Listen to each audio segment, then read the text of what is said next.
przyjeżdża. A tak, Wnusiu, tak. A wiesz, jakie będą ci zadawać pytania i jak masz odpowiedzieć? Nie, Wnusiu, nie.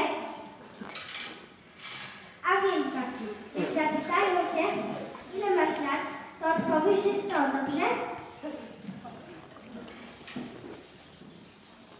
100, Wnusiu, 100.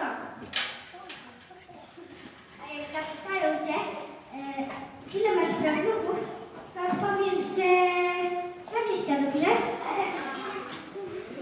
20, Wnusiu, 20. A jak babciu, słuchaj, nie uważaj.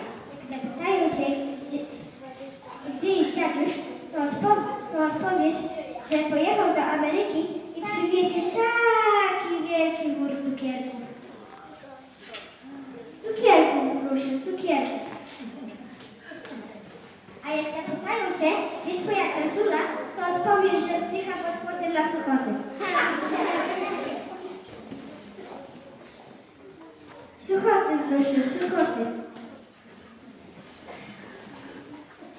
A babciu, przyjdę później. Dzień dobry, chcieliśmy przeprowadzić z panią wywiad.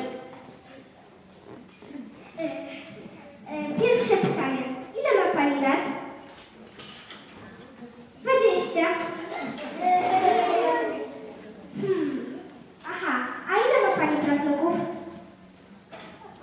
100.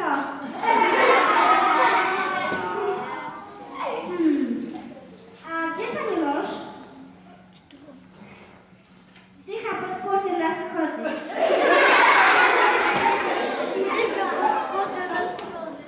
A gdzie pani krasula? Pojechała do Ameryki i przywiezie taki wielki wór cukierków. Aha, dziękujemy za wywiad. Do widzenia.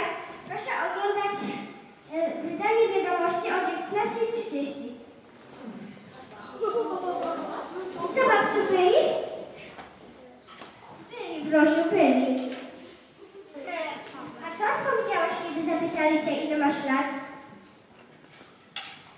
20.